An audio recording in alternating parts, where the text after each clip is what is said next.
It's the Pete Sousa Show. Sports, Pete. Nobody tells our stories better than our clients. The difference is stark. I was rear-ended at a stop. I thought I was fine, and then once I got home, I realized it's a lot worse than I thought. I ended up having a ruptured disc. You say you're not hurting, and then an hour later, you're saying you're in all this pain. I just felt like most people would think that I was lying. And that's when I decided to call Daniel Stark. I owe a lot to Daniel Stark. They really got me what I deserved. The difference is stark.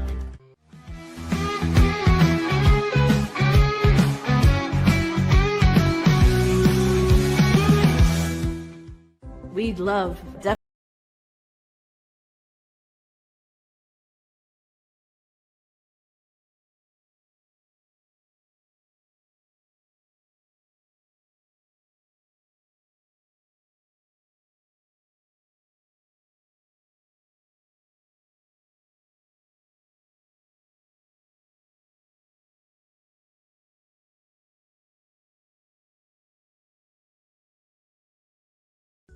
Tervis is all about staying hydrated with style and durability. You can trust Tervis tumblers to keep your drinks the perfect temperature, hot or cold, for hours. From the classic insulated tumblers to sleek stainless steel water bottles, each product is built to last and comes in endless designs to match your personality. Stay refreshed and express yourself with Tervis.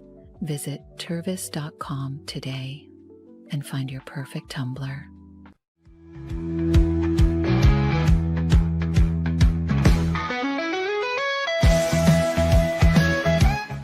Since our founding, we've been revolutionizing hair removal with cutting-edge technology and a commitment to empowerment. The U-Like Air 3, launched in 2023, ushers in a new era of sapphire ice cooling technology, offering nearly painless hair reduction in just 3 weeks.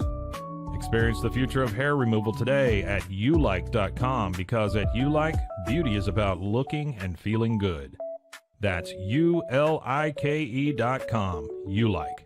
With Ease US, make studio-quality voiceovers for your videos online in over 149 languages and dialects, featuring 468 natural AI voices. Customize the volume, mood, and pauses to perfectly match your content. Plus, capture high-quality videos with no watermark. Record your screen, webcam, and voice, and save them instantly to your computer. Never been easier to create professional-grade videos and voiceovers. Try it today at easeus.com. That's EASEUS.com. Ease US.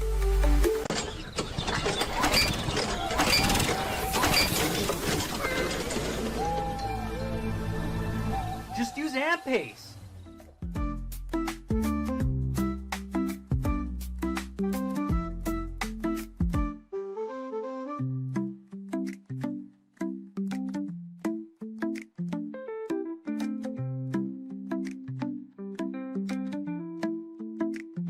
AMP-Pace.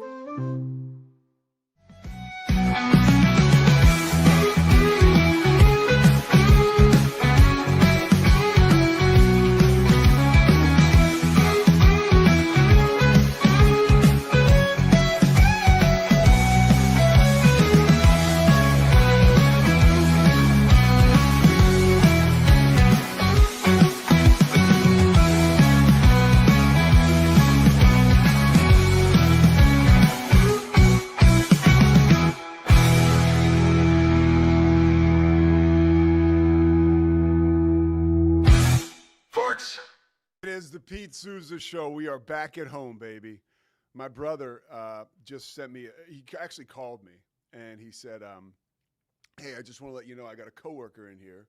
I'm showing them yesterday's episode, and it looks like goddamn Wayne's World. I said, hey, look, Mike, we were on the road yesterday, okay?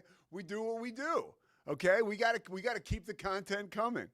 So now this is no longer Wayne's World. This is Rogue Media, baby, all right? We are housed in the friendly confines here at the Alico building on the 21st floor, where we say thank you to Slovacics and Crawford Austin Properties. And, of course, we love to thank our friends at Daniel Stark Injury Lawyers and Socorro Family Ford, baby. A lot to get to today. Obviously, the NBA last night, Oklahoma City takes care of business. Shai Gilgeous-Alexander, just unbelievable. The ratings for Caitlin Clark and the Sky versus the Chicago Sky are in, and they are astronomical. That hit yesterday, and I was thinking, man, I got to talk about this tomorrow. We'll touch on that a little bit and the future of that rivalry and the WNBA season. Also, Baylor played in the Big 12 tournament today. Round 1, they start at 4 o'clock against Oklahoma State, a must-win for our boys on the Brazos. Let's see what they can do. Mitch Thompson and company. And there's a bunch of other stuff we're going to get to. I know that BYU opens with Villanova. I wanted to talk a little bit about that as we look forward in the Big 12 hoops. That was just announced yesterday. That game's going to be played in Vegas. But the thing, I can't shake. Oh, and one other thing, too, and Scotty will be on the lookout for this. At some point during the show, we might get a ruling about the tush push at the NFL owners' meetings. That is literally being voted on right now. And I have an interesting take on that. As an Eagles fan here, it might surprise you. All right, so let's start off, though, where I got to start because it's been on my mind for a while. I've been looking forward to the untold Fall of Favre, the Brett Favre documentary that I watched starting yesterday and then finished watching it last night. Okay, only an hour, really comprehensive topic. Only an hour is not enough, really. There were no brand new revelations in this documentary. Favre did not participate in it. So, you know, you could say if you're like a Brett Favre supporter or apologist, like it was a glorified hit piece. I will say the Jeff Pearlman book, Gunslinger, probably this time last year, I just finished it. I listen to these books. I always wish I could say, oh, I read it. I can't say that. I try to maybe stick to I think at cocktail parties, you should just say oh, I just finished the book. Yeah, I'll say that. I finished it last year, right? That works, Scotty. Maybe I read it, maybe I didn't, but I definitely finished it. And afterwards, or I even think before I started to read the book, Jeff Pearlman, who was obviously the author of the book Gunslinger, made a statement, and Jeff can be a little, he's the kind of guy I would talk to and love up and down every day. Politically, I don't necessarily believe that we totally align, but I don't care. It doesn't make him a bad dude or any less of a brilliant writer. But after the welfare scandal really broke in Louisiana, Pearlman was like, hey, do me a favor. Don't read my book about Brett Favre. He was like, I kind of canonized the guy because he has had such an amazing career on the field. And honestly, off the field, he went through some personal struggles that you could really look at and say, man, this guy is a survivor, right? And when there was a fork in the road with him, addiction-wise, he went the right way, cleaned his life up. But Pearlman was like, with this welfare scandal thing, what happened in Mississippi where there was misappropriation of welfare funds to allegedly build a Southern Mississippi volleyball arena where Brett Favre's daughter was playing volleyball at the time. There was just so much evidence and smoke that Favre had done wrong in that situation. And then that forced Pearlman to sort of expound on what happened with Jen Sturger. And that's what this documentary gets into a lot. Jen Sturger was in 2005.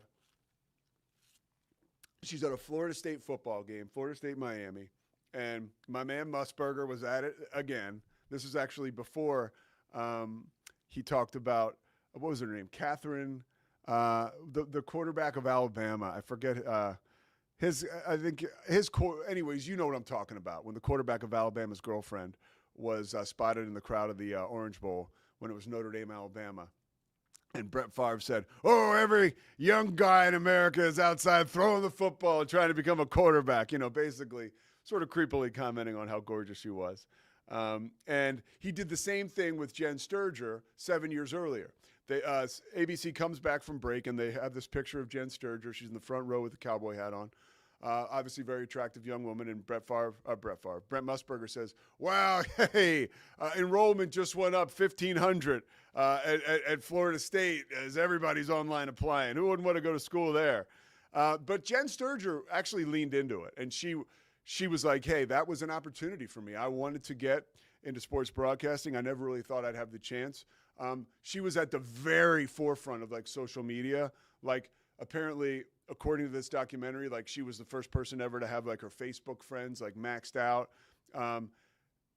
All this kind of crazy stuff was going on. So Sturger now is sort of high profile, right? She does spreads in Maxim and in Playboy, and then ultimately in Sports Illustrated. She works for SI.com. Well, her path crosses with Brett Favre in 2008, I guess it was. And basically, Favre just like hits on her incessantly and kind of won't take no for an answer. And he hits on her like over the phone, text messages, leaving her voicemails. And then he finally sends her a picture of his, you-know-what, of his thingy. And by the way, like, I don't know why people do that. Look, let's not get into a referendum on that, but I don't think any woman really is dying to see that. Not the most attractive thing on any of us, but whatever. So she gets that, and she was totally spooked. But she doesn't say anything about it, really. I mean, she keeps it to herself, tells a couple friends, whatever. She's doing some work with Deadspin a couple years later, and she's talking to this guy, AJ, I think, Delario, he's a Philly guy, but he was the guy who ran Deadspin. And she mentions this thing. They were talking about players sending pics of their privates to, unsuspecting women, trying to hit on them. And she says, oh, that doesn't even compare to what happened to me. She's telling AJ this. And so AJ, basically, who at the time, he has since said, was addicted to drugs and in a dark place in his life, he actually gets a third party, like a friend of hers, or I don't know how, to get all the information, all the text messages, all the pictures, whatever. And he runs a story. And basically, this Jen Sturger had said, this is off the record, dude. Well, AJ runs the story, Deadspin, it goes crazy, right? And so Brett Favre is being asked, when he played for the Vikings at the time now, he's moved on, hey, what about this? Did you have anything to do with this? The NFL is investigating, and he was just like, I'm not answering any questions. And the dude totally skated on it. The NFL fined him $50,000 for not participating in the investigation. And this is a guy, too, part of the reverence I have for Favre, and a lot of other people do, too, is because he beat, on the field, he was a gunslinger. He gave fans and teams that he played for more than they bargained for. And he was so amazing. And his arm was like a rocket launcher. And I recommend watching the documentary, if nothing else, for the old footage of him playing at Southern Miss and early in the NFL. And he didn't play at all with the Falcons. And part of the reason was, as it was sort of revealed, that like he had a drinking problem. And that turned into a prescription drug addiction, which eventually, reportedly, he totally kicked, which almost makes this Sturger thing a little worse because he's not like a drunk guy. The consequences are consequences, and it's wrong regardless. But it's not like he's wasted sending her these pictures or anything. Apparently, this guy at this point in his life is stone sober, right? And ultimately, Jen Sturger's life, as she put it, like, he ruins my life because this came out. Now she's the woman who got the dick pic from Brett Favre. And Favre just kind of moves on in his life. He's inducted into the Hall of Fame. He's celebrated at every turn.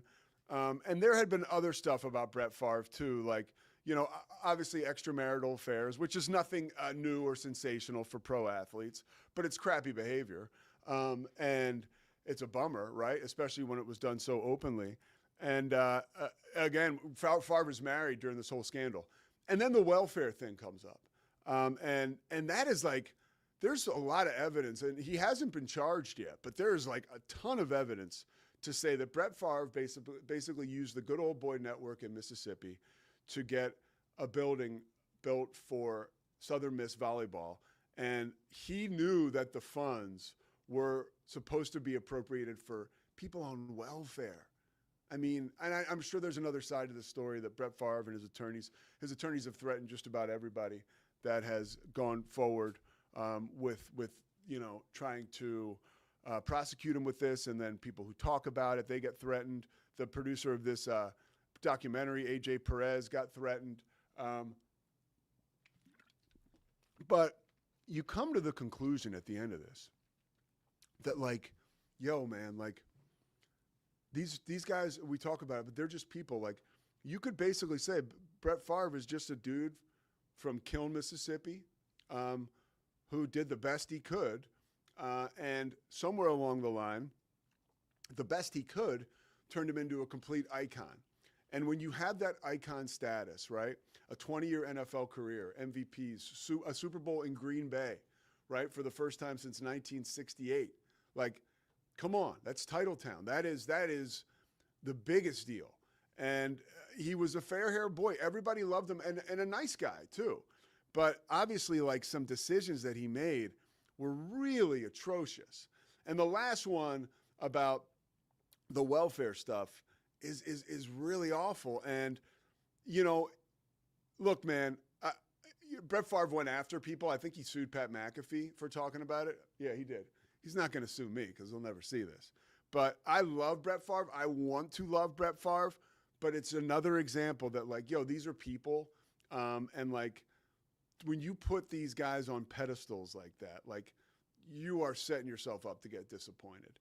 And, you know, there still is, you know, Favre still fights this as far as the welfare scandal.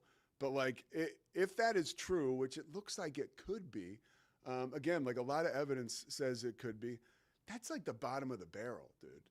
To take money that's supposed to be allocated for people that are going through tough times and to allocate it to a gym, that's bad news. And then also there was stuff that Favre was involved in business-wise, like something that would help players or athletes that had dealt with concussions.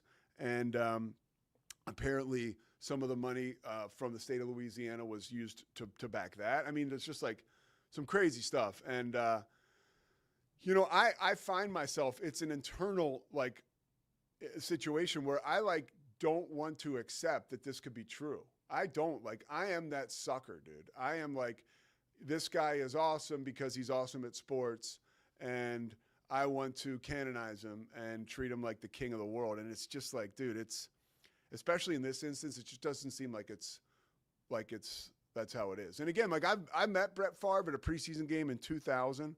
I was with my buddy, Jim Nagy, who is now the general manager for Oklahoma football. And Jim and I were partying at the time, and we'd had something to drink. And Jim used to work for the Packers, so we're in the locker room. And Favre was so cool. And you could tell, like, at this point in time, he wasn't drinking. He was like, oh, I can tell you guys are going to have fun tonight. You know, it was just like, oh, this guy's cool. And honestly, as somebody who ended up getting sober, right, 13 years ago, he was one of those dudes that I was like, you know, if Brett Favre can do it, like, come on, man. Like, it takes away the stigma. So a tough situation, a tough documentary. I will say it was not a documercial. If anything, it maybe favored Jen Sturger a little too much. But it was unfortunate to see, like, they show Brett Favre being inducted into the Hall of Fame, and everybody is just loving this guy.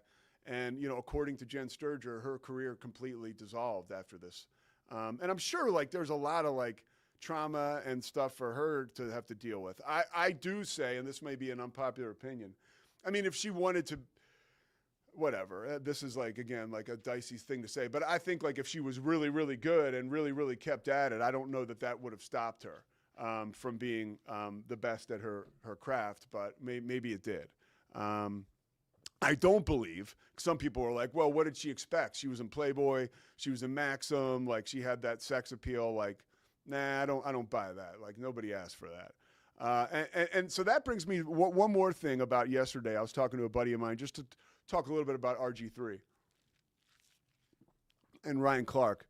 Gosh, it's so much better to be in the studio, isn't it, Scotty? It really is. I'm not waiting for, you know, my mother's physical therapist to come barging through the door. Or my cousin Lori, CIA, by the way, right? Trying to get into the fence to kind of meet my mom for lunch. That was the past couple of days. We were doing the show from home. I told Lori, by the way, well, let's call her Jane. I told Jane, by the way. Wait.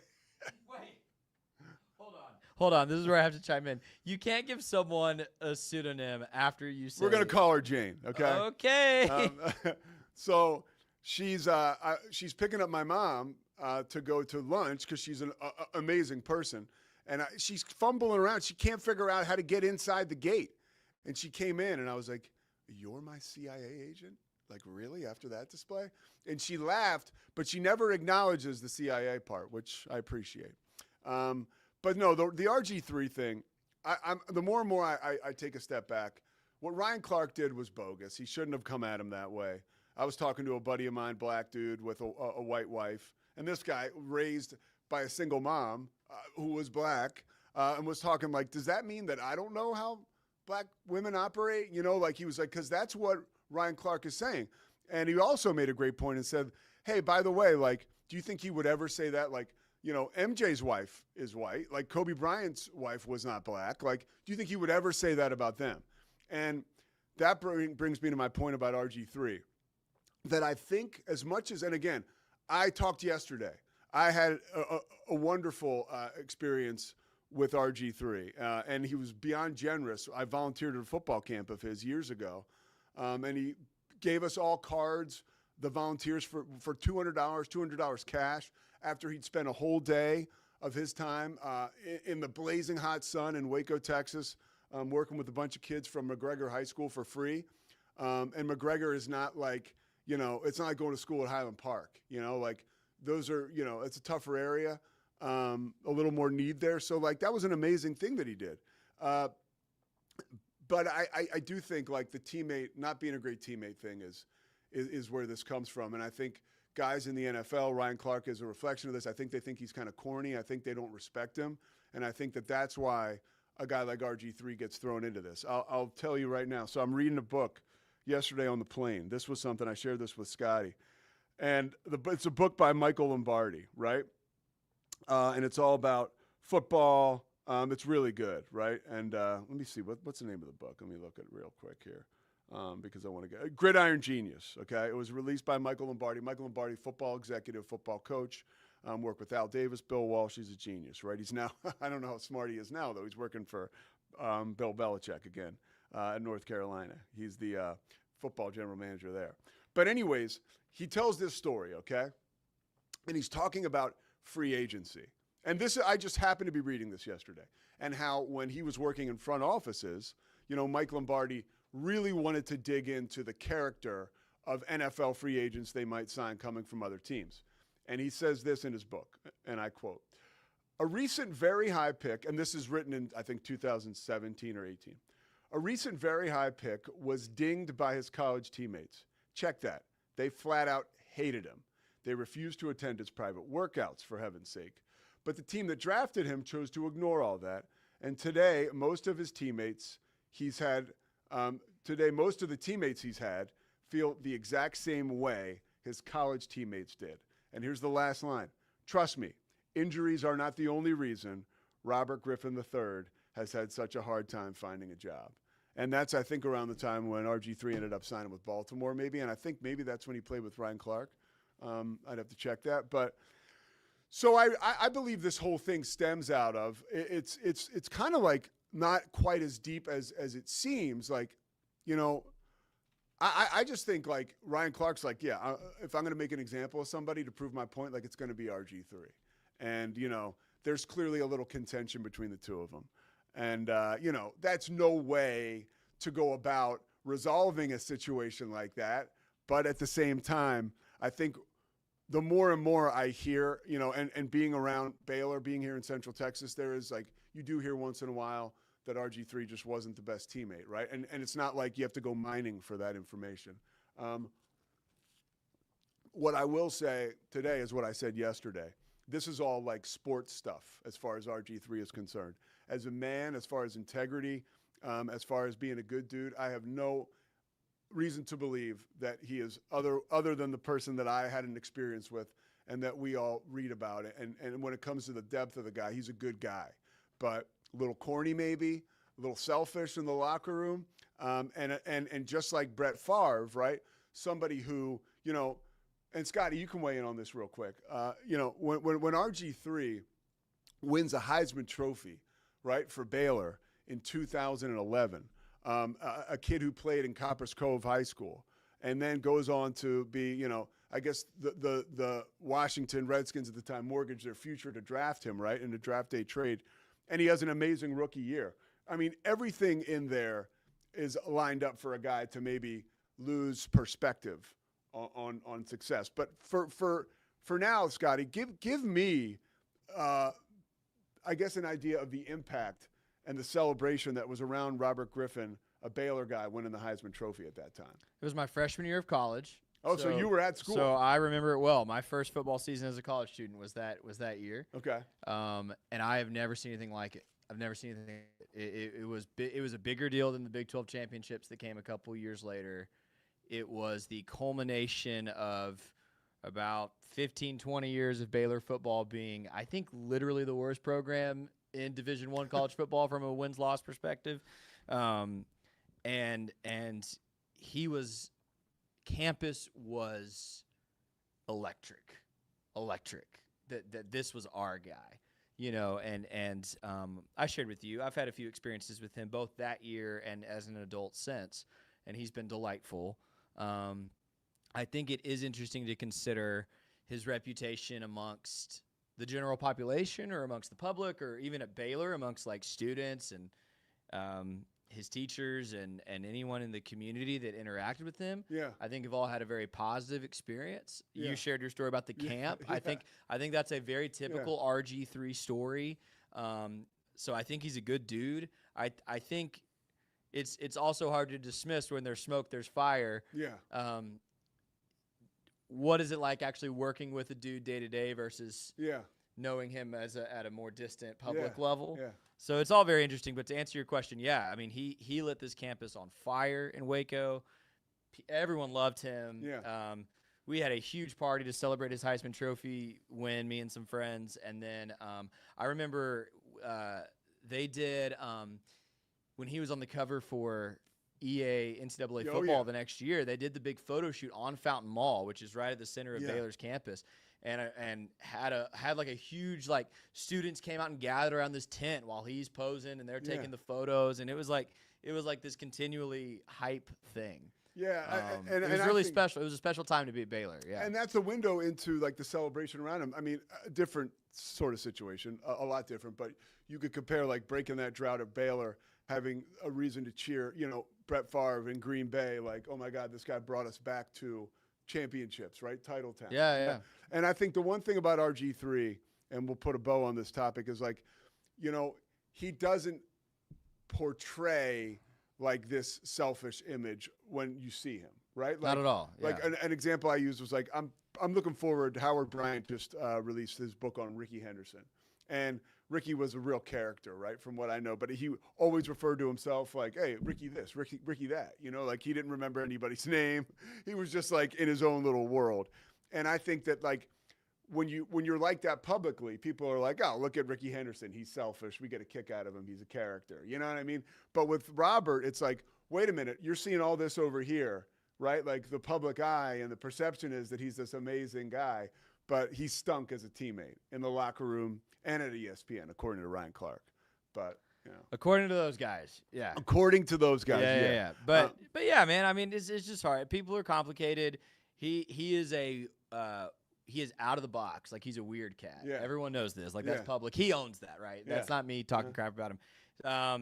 But I was telling you before we jumped on live, name a really, really successful, dominant athlete who's not a little bit like into themselves, right? Michael Jordan, that's what made him great, right? Like ego. We need you ego. talked about that with Caitlin Clark, right? There's a healthy level of ego that superstar athletes have. They know they're the best when they walk on the field on the court. My bro Kevin, the therapist, used to always say, ego gets a bad rap. Like it's necessary. Well, yeah, if it causes you to be destructive, it's bad. But if it's just causing you to excel, like that's how the best do it. And so, it's really curious to me. I wish I had better insight into. No, it's good. What are the specific instances where it's like, okay, this is a bad teammate, not just this is a guy who knows he's great, or this is a guy who's a little corny and weird. Like, I wish I knew. Yeah, no, that's a great point. And this is like, again, I don't want to go on about this forever, but that's super interesting. Like, we don't have a specific story where he was like a garbage teammate. Right. I've like heard there was some stuff that came out of when he was in Washington about like, oh, he talked to the owner about this, or but like, let's just like commentators better than us have batted this around forever. When you draft another quarterback 3 rounds later, you were creating tension from the jump when you walked in at Washington, and we know that that's not all on RG3. But anyway. Yeah, interesting stuff. But I kind of saw a correlation between the two. And remember, we love these guys. They're just people, dude. They're just people. They put on their pants one leg at a time. And if you look over my shoulder in the 80s, those pants, or shorts, I should say, were very short, as you see Larry Bird and Patrick Ewing. All right, we're going to take a quick break. We're going to come back with why a Philly fan thinks it's time to get rid of the tush push. And we're expecting a word from the NFL to come down here from the owners' meetings at just about any time. And we're going to talk about Caitlin Clark and the WNBA and the absolute heater that it's on and the opportunity that the WNBA just might be missing. Stay with us. Pete Sousa Show, presented by Slovakics.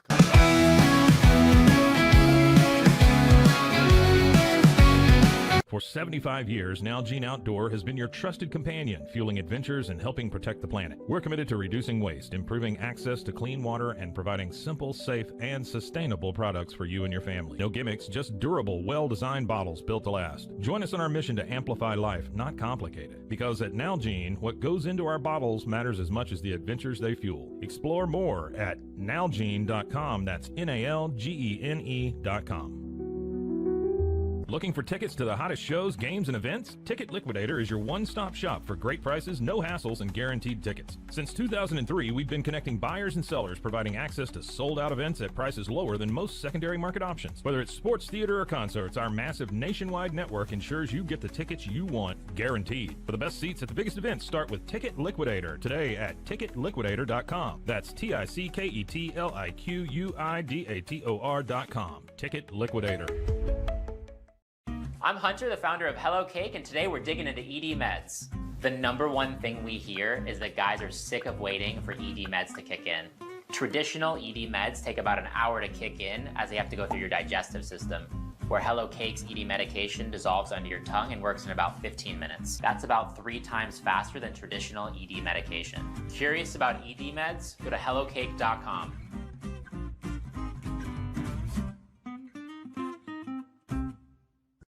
In Motion is more than just a name. It's a legacy of innovation. From supplying electric vehicle parts like motors and inverters since the 1960s to creating cutting-edge electric scooters, hoverboards, and unicycles.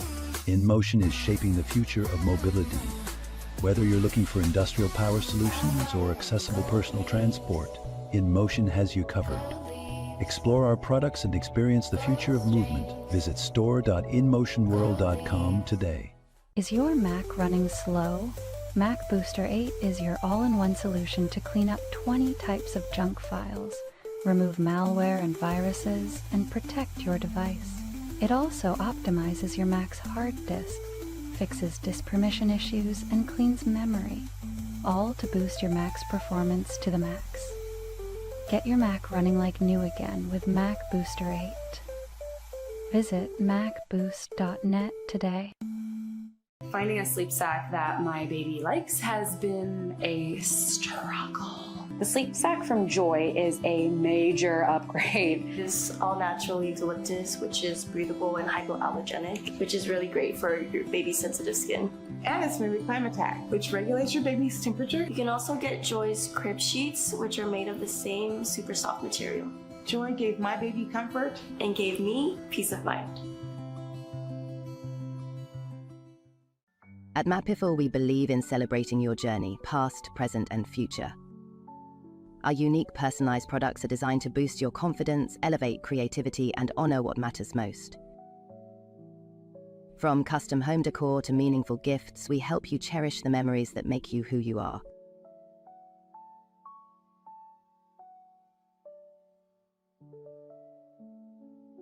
Visit mapiful.com and start celebrating your story today. Maud Lily is your go-to for stylish and affordable fashion that fits your life. Whether you're looking for the perfect swimsuit for a beach day, a chic dress for a night out, or cozy tops for everyday wear, Maud Lily has it all. Their extensive collection of swimwear, including bikinis, tankinis, and one-pieces, always keeps you on trend, while their dresses and tops come in flattering styles for every occasion. Visit maudlily.com today.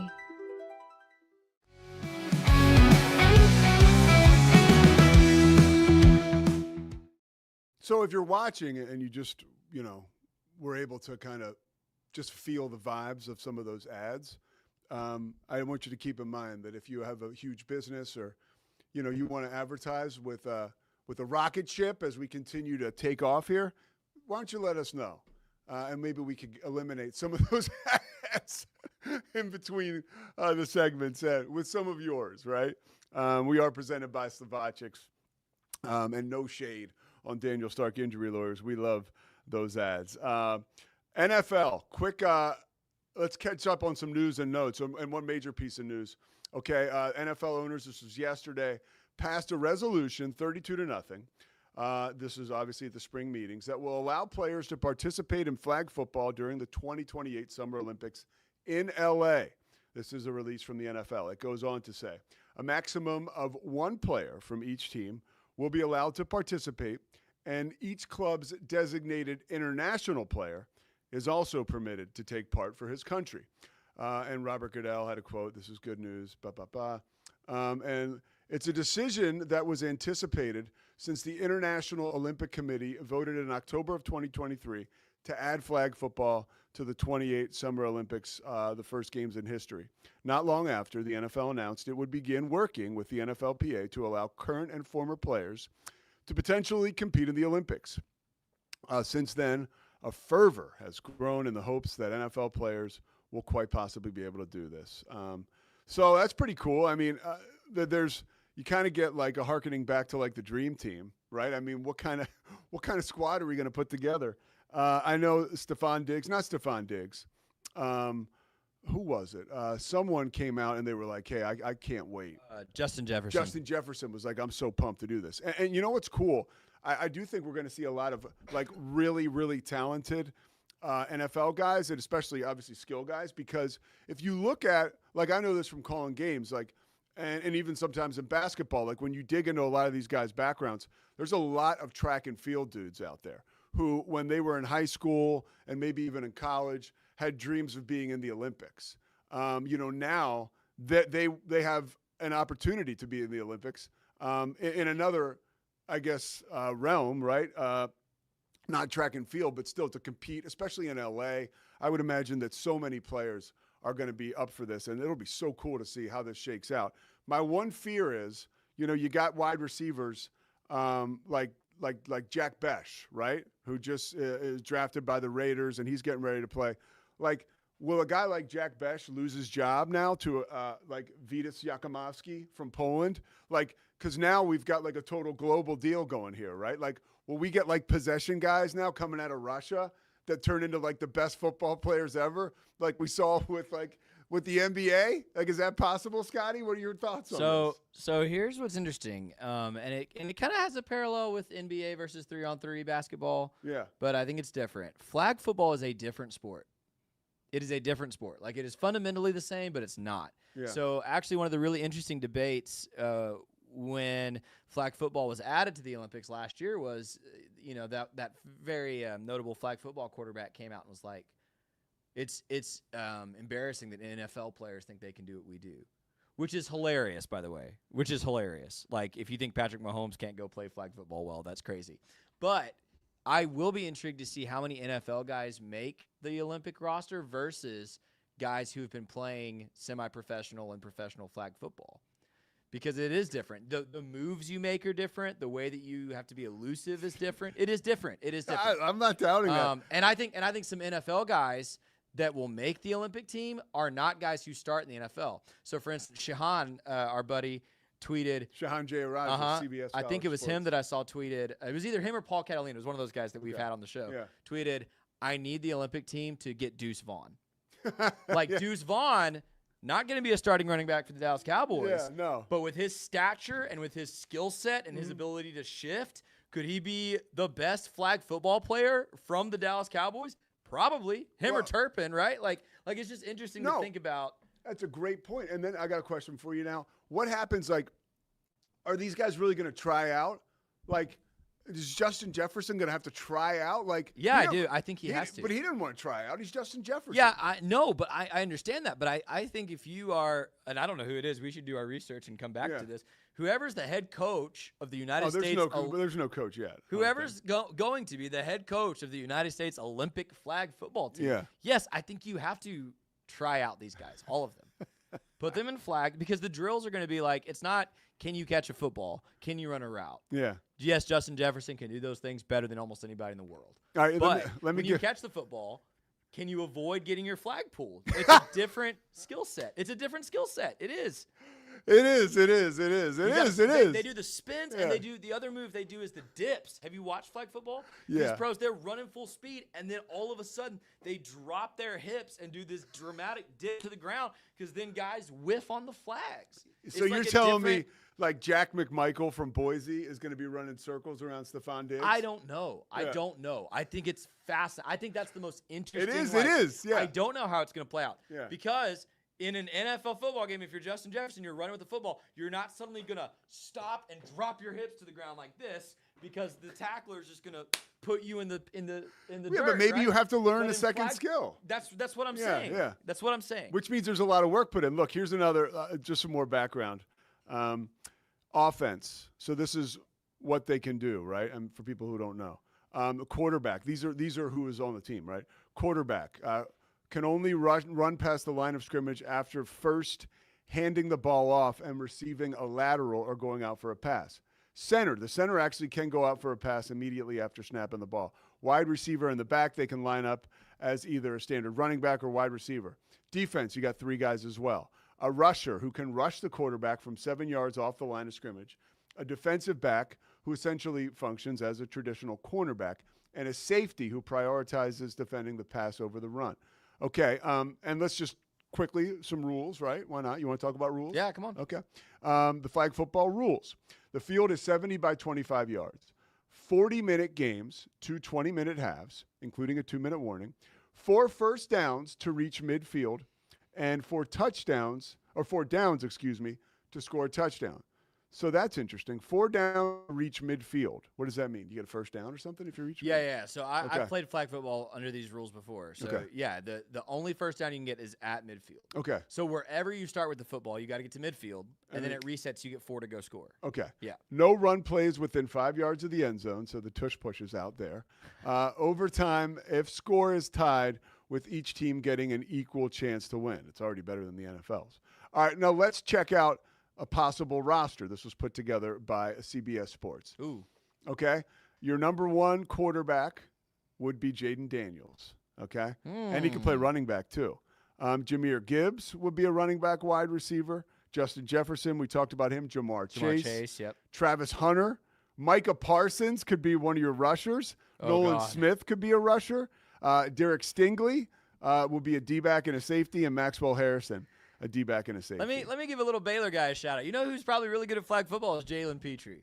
I mean, dude. I bet Jalen Petrie would be a monster. I bet he would be amazing. Yeah, and so it's going to be cool to see how this works out because all these dudes are going to. I'd say the number 1, it's the Olympics and it's also LA. So like it's easy, like a lot, like it just kind of fits. So here's the bottom line too. Whether this is a roster of all NFL guys or a roster of mostly guys who've only played professional flag football, we better win gold in this sport. Oh, we absolutely. Because if like Japan or Germany or anyone else were to roll up in here and win gold in flag football in LA, bro, that's bad. That would be horrible. I might just quit watching sports at that point. Like, think about that. What is like the break glass like emergency on that? Like, do you get like Bill Belichick out of retirement and have? Well, not anymore. No, but you get. He's not even going to keep his job at UNC.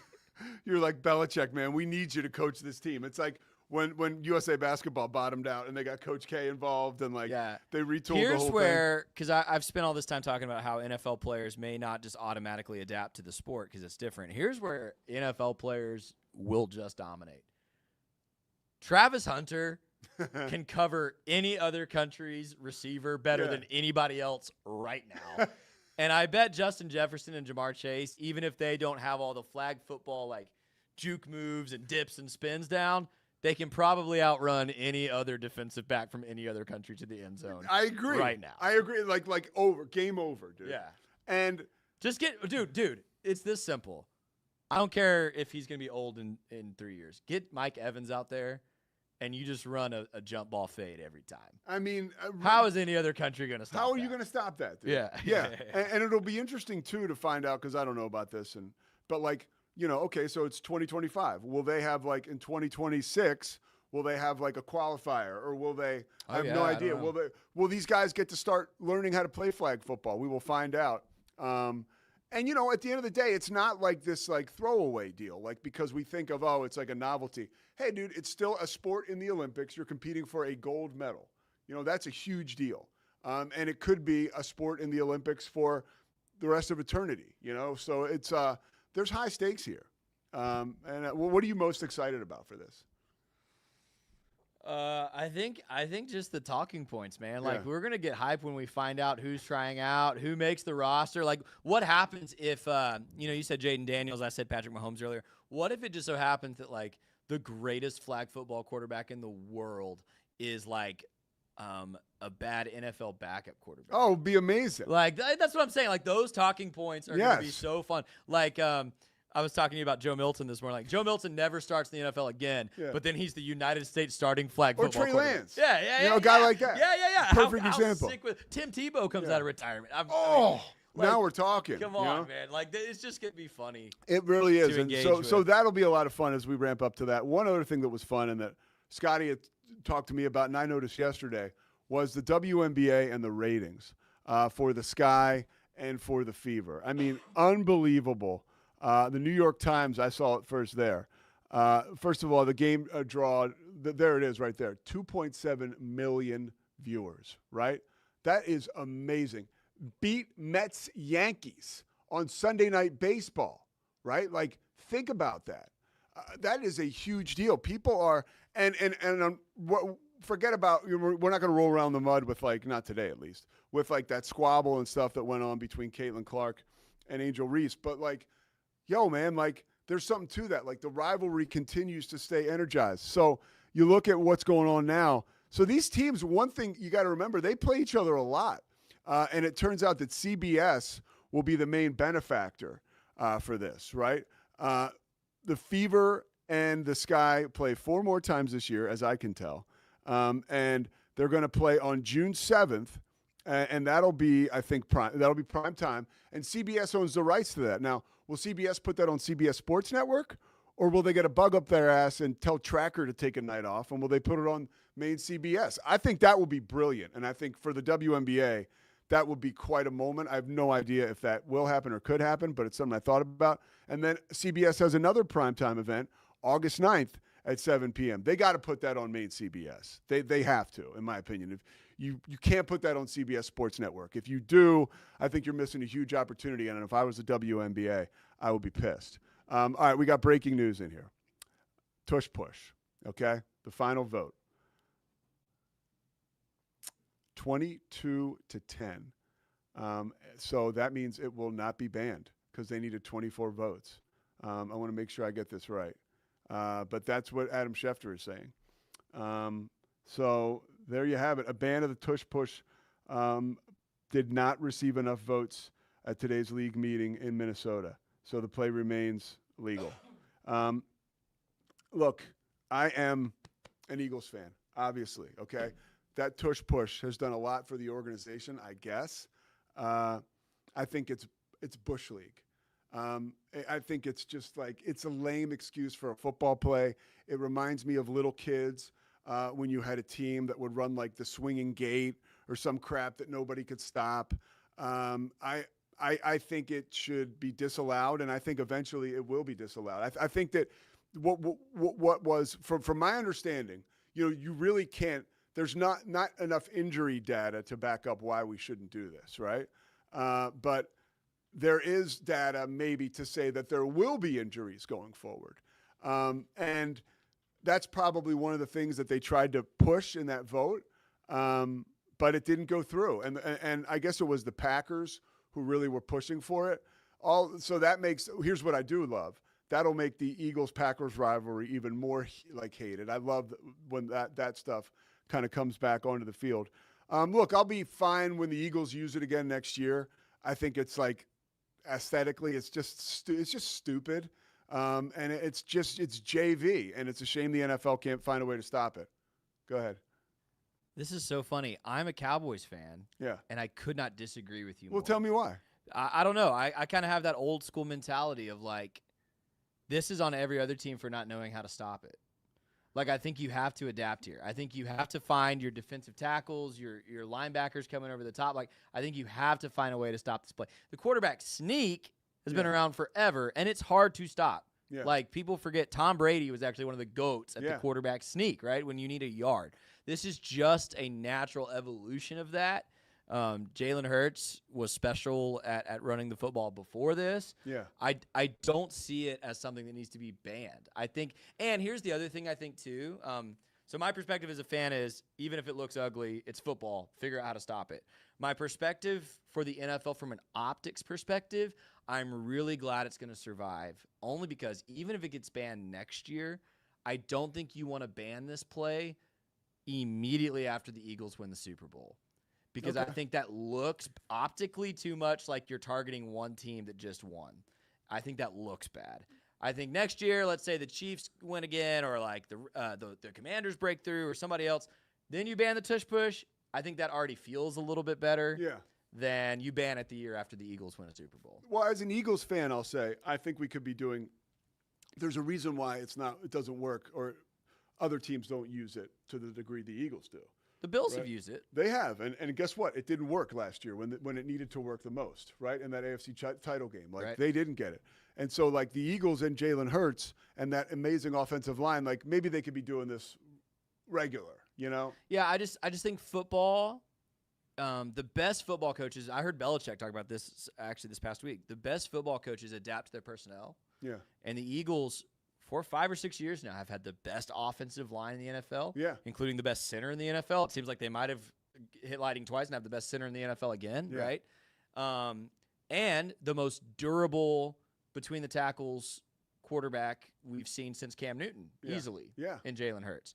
So you adapt to your personnel. You come up with a concept that works for your personnel. It is on 31 defensive coordinators to figure out how to stop you. They should have given. By the way, I don't think it's the league's job to stop you. I think it's those defensive coordinators' They shouldn't have given Nick Sirianni the extension yesterday. They should have given it to Swingler. I mean, that's pretty good. I'm in. Let's go. I could use a raise. By the way, I was listening to Philly Sports Talk Radio driving to the airport, driving to the airport yesterday, and they were all, Sirianni, I guess, is like always late, and so they were waiting for him at the press conference, and he was late like a half hour, 40 minutes, and everybody's bitching like, what could he be doing right now? Like, come on, like it's an extension. I thought that was funny, like like when you're like insular, you know what I mean? That like tight knit media group that covers the team, like there's all kinds of little stuff like that. I didn't know that Sirianni was always late like that. All right, we're going to take a quick break. We're going to come back. Some college potpourri.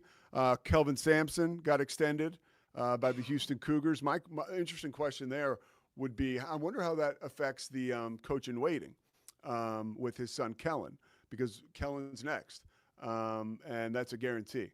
But we'll dig into that, and also some other college stuff. We'll talk to you a little bit about BYU, Baylor, and more after this break. The Pete Sousa Show rolls on, presented by Slovakic.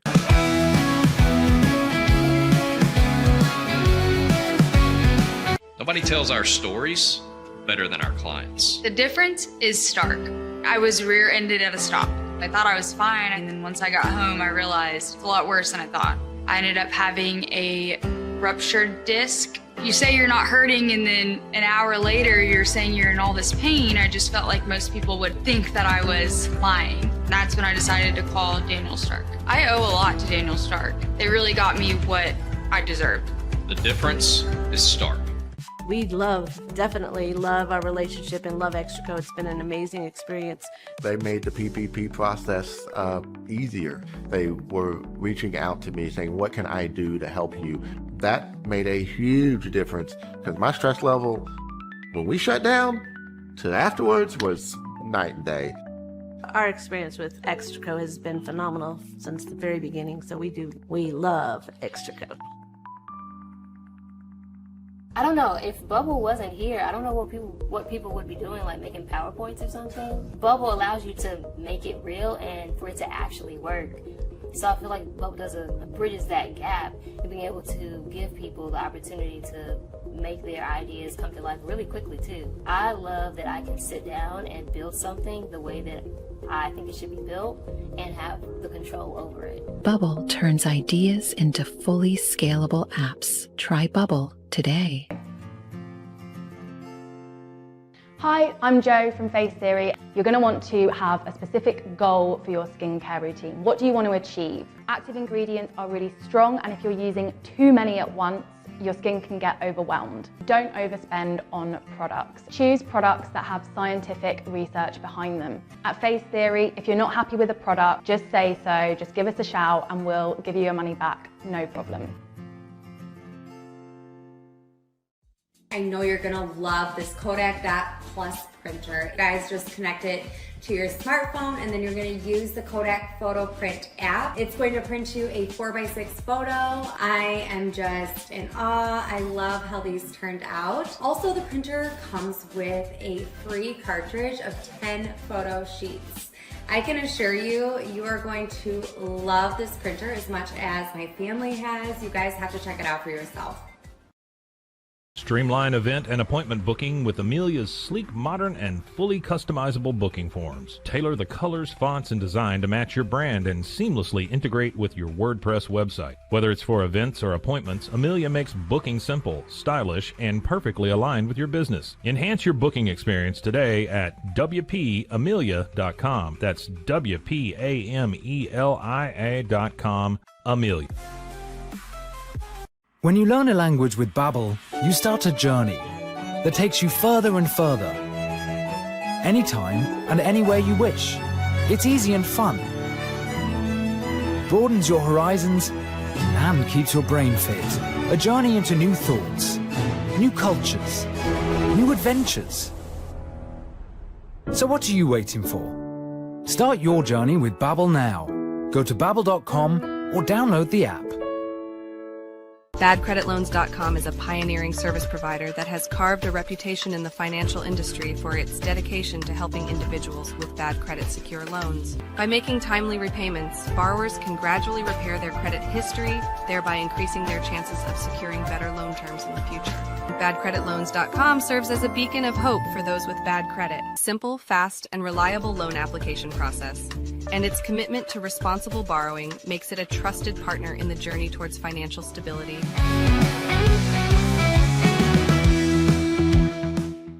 The Pete Sousa Show rolls on, presented by Slovacic's Baylor Baseball Big 12 tournament. They play at 4 o'clock today against Oklahoma State. It is a win or go home for the Brazos boys. They need to bring their best stuff, right? I saw earlier today Tyreek Kemp, the shortstop, first team All Big 12 shortstop, probably the best shortstop in college baseball. And he started to hit this year. Tyreek Kemp is a machine. That's a reason to watch in itself. Okay, basketball, we stick with the Big 12.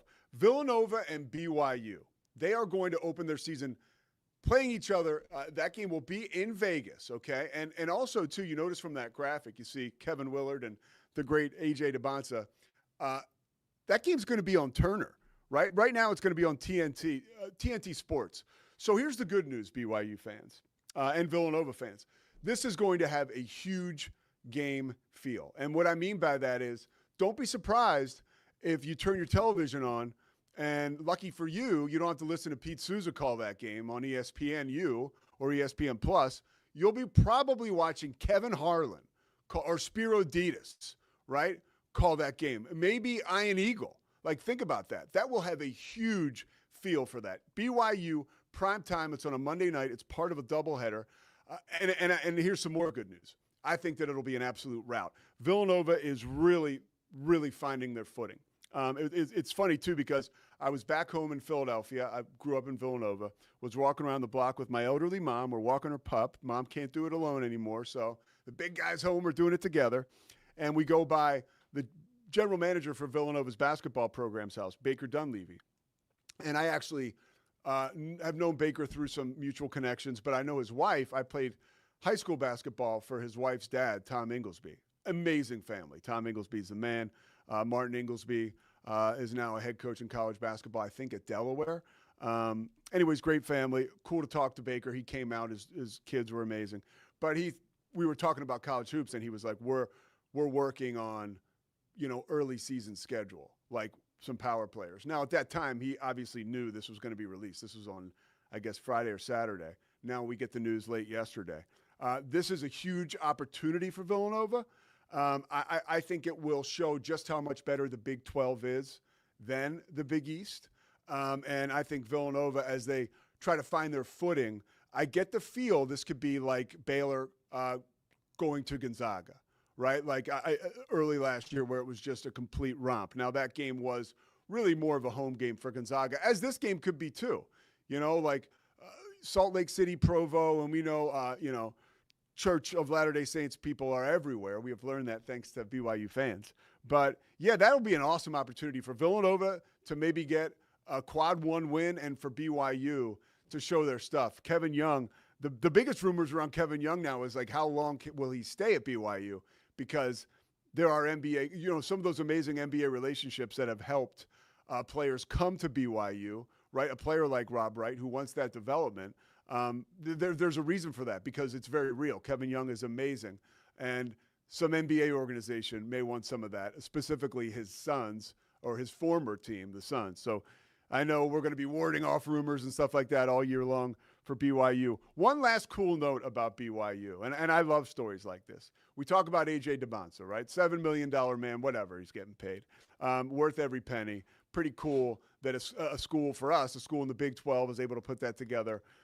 Cannot wait to see him show out and can't wait for it to all start in that game against Villanova on Monday night, November 3rd.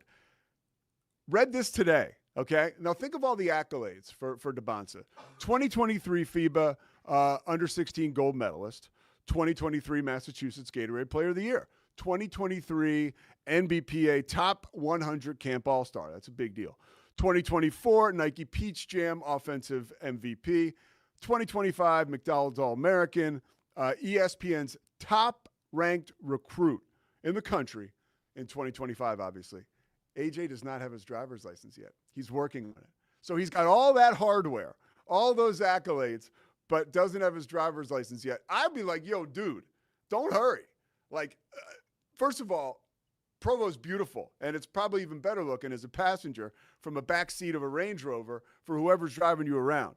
You are precious cargo. Let somebody else drive. I have no issue if I'm a BYU fan with him not driving for the rest of eternity. But I thought that story was pretty cool. And look forward to that game. You know, like I've said many times, big-time Villanova guy.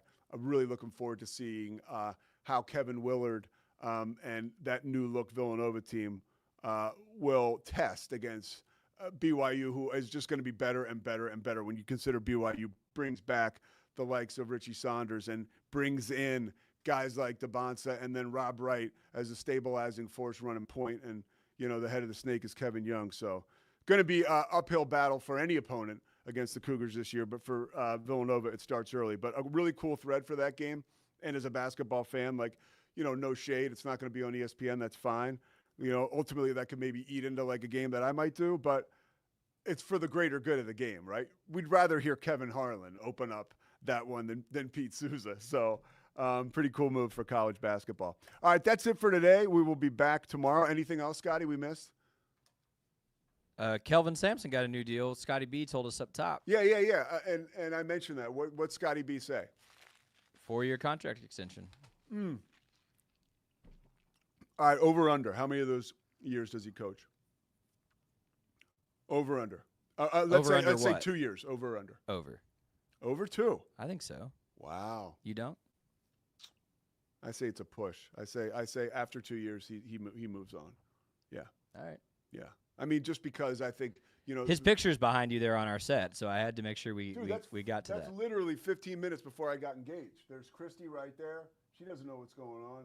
I got a ring burning a hole in my pocket, and it was kind of a bumbling idiot type scene afterwards, but we got the job done, right?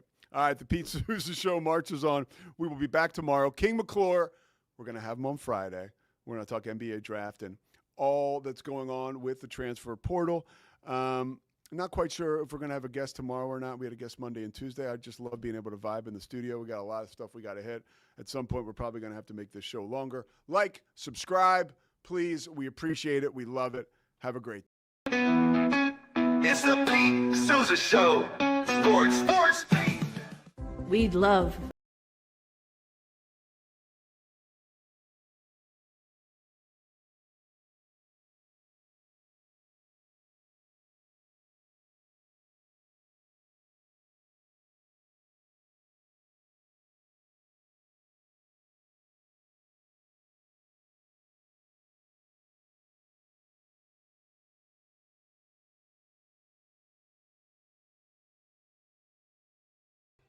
Nobody tells our stories better than our clients. The difference is stark. I was rear-ended at 70 miles an hour. I was injured, had a concussion. The insurance company, they delayed. They were playing games from the initial conversation. They weren't going to help me. The biggest thing I learned through this is that you can't go through this alone. I called Daniel Stark. They were going to help me, and everything was going to be all right.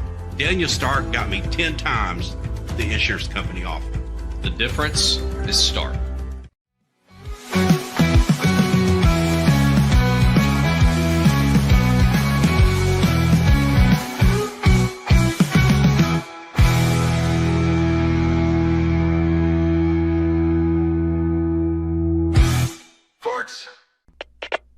We are Rogue Media Sports.